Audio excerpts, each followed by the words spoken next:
think about what a good desk setup would look like is to sit back in your chair and relax. For most people, it would look something like this. Your feet are on the floor, you're leaning back a little bit, your shoulders are relaxed, and your hands are in your lap. This is called your neutral posture, and if you can keep it this way while you work, you'll be in good shape. With that in mind, let's build an ergonomic workstation. The most important part of a comfy desk is making sure your keyboard and mouse are positioned correctly. Considering this neutral posture, your keyboard should be set 1 to 2 inches above your thighs and should be close enough to you so that your elbows stay by your sides. For most people, that probably means getting a keyboard tray or lowering your desk. But remember, only 1 to 2 inches above the top of your legs. When you're there, position your devices so that they're close to shoulder distance apart and that they're parallel with your thighs so that you're not extending your wrists like this.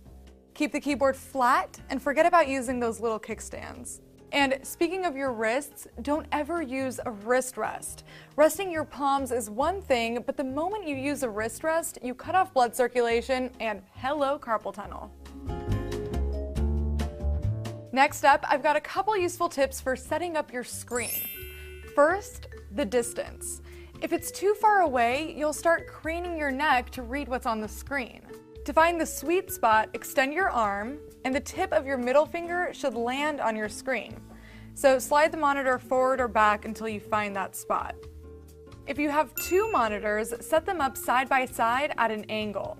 Keep them as close as possible to each other so that when you pan your arm in an arc, your fingertip reaches both screens. In this case, I use this screen more often, so I'll center it a little bit more. Now let's talk about height. There's no cut and dry rule, but here's a little trick. Facing your monitor, close your eyes. When you open them, your eyes should land on the address bar. If they don't, lower or raise the monitors, either with the built-in option, with risers, or with books. Last of all, tilt those monitors just a smidge to avoid reflections. Where everything finally comes together is your chair. It supports your back, your bottom, and of course, your posture.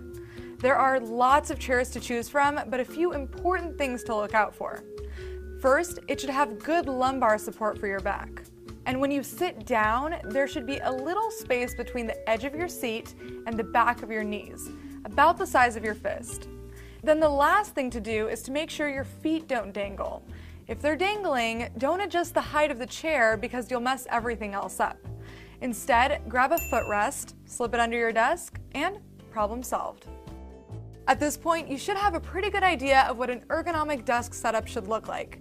From here, you might want to watch my video on avoiding eye strain. And I have to say it, I talked to a couple ergonomics experts and this is what they recommended. But go ahead and talk to your physician or an ergonomics specialist to find out what sort of setup would suit your needs. If you have any questions along the way, hit me up on Twitter and check out howto.cnet.com for the written version of this guide. For CNET.com, I'm Sharon Vaknin. Stay comfy.